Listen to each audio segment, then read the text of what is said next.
Technical master.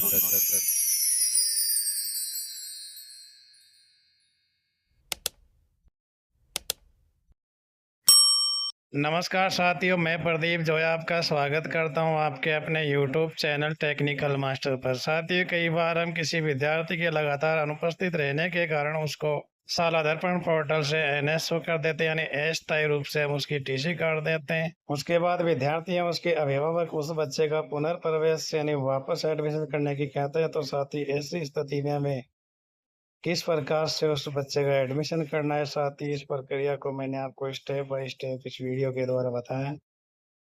तो साथ ही video को अंत तक देखे हुए प्रत्येक स्टेप को फॉलो करें ताकि हम एनएसओ किए गए विद्यार्थी की एडमिशन प्रक्रिया आसानी से पूर्ण कर सके, वे विद्यार्थी का फिर से प्रवेश कर सके। तो साथ ही वीडियो करते शुरू। सबसे पहले साथ ही हमें अपने मोबाइल या पीसी में ओपन कर लेना है क्रोम ब्राउजर में हमें सालादर्पण कीवर्ड डालकर सर्च कर लेना है। सर्च करने के बाद जो है जो लॉगिन का ऑप्शन है, या हमें स्कूल ऑफिस लॉगिन के ऑप्शन से जो है लॉगिन करना है।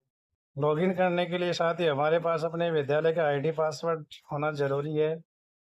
तो साथ ही सबसे पहले यूजर नेम डाल देंगे, उसके बाद पासवर्ड डालने के बाद हमें कैप्चा डालना है और जो लॉगिन का जो बटन है इस पर साथ ही टैप कर देना है। टैप करने के बाद हम इस प्रकार से लॉगिन हो जाएंगे। यहाँ साथ ही जो विद्यार्थी मॉड्यूल है इस पर टैप करना है। विद्यार्थी मॉड्यूल पर जैसे टैप करेंगे हमें यहाँ एक ऑप्शन दिखाई देगा, नाम पृथक विद्यार्थी का पुनर्प्रवेश। इस वाले ऑप्शन पे हमें टैप करने के लिए इसी के द्वारा एनएसओ किए गए बच्चे का रीएडमिशन किया जा सकता है। तो साथ ही जैसे नाम पृथक विद्यार्थी का पुनर्प्रवेश पे हम टैप करते हैं, इस प्रकार का ऑप्शन आएगा जहाँ हम बाई एसआर या बाई स्टूडेंट नेम यानी एसआर या नाम के द्वारा हम एनएसओ किए गए विद्यार्थी को सर्च करते हैं।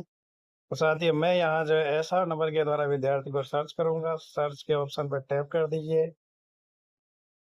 साथ ही जैसे टैप करते हैं तो इस प्रकार की डिटेल्स आपके सामने आएगी। आप डिटेल्स मिला लीजिए कि आपने जिस बच्चे को सर्च किया है ये वही बच्चा है या वही एनएसओ किया हुआ बच्चा है। तो साथ ही एक्शन के नीचे आपको जो री एडमिशन का जो ऑप्शन दिखाई पड़ रहा है साथियों, इस पे हमें सिंपली टैप करना है। साथ ही जैसे इस पे टैप करते हैं थोड़ा सा समय लेगा, तो इस प्रकार का इंटरफेस रहने वाला है। सबसे पहला जो ऑप्शन है इसमें हमें उस क्लास का चयन करना है जिस क्लास में बच्चे का हमें एडमिशन करना है। क्लास का आप चयन कर लीजिए। चयन करने के बाद बाकी डिटेल्स जो है आप नाम वगैरह, पिता का नाम, कैटेगरी वगैरह, डीओबी, मोबाइल नंबर और जेंडर, इन सभी डिटेल्स का मिला लीजिए। उसके बाद सेशन 25-26 अपने आप आएगा, आपको सेक्शन का चयन करना है।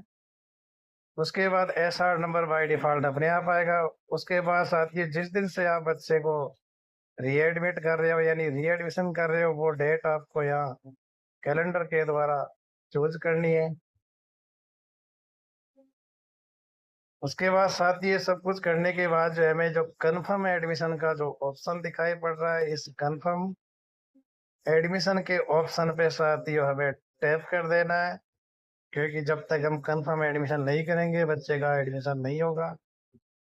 तो साथ ही जैसे इस पर टैप करते हैं ये प्रोसेसिंग में थोड़ा सा समय लेगा। तो इस प्रकार का एक पॉपअप मैसेज आपके सामने खुल कर आ गया। इसका मतलब ये है कि उस एनएसओ किए गए विद्यार्थी का सफलतापूर्वक ये एडमिशन हो चुका है। साथ ही आप अपनी संतुष्टि के लिए जो है अपने प्रपत्र 5 को खोलकर भी चेक कर सकते हैं, जिससे आपको पूर्ण रूप से संतुष्टि हो जाएगी कि हाँ, कि जिस बच्चे का हमने रीएडमिशन किया था वो सफलतापूर्वक हमारी उस कक्षा में प्रविष्ट हो चुका है।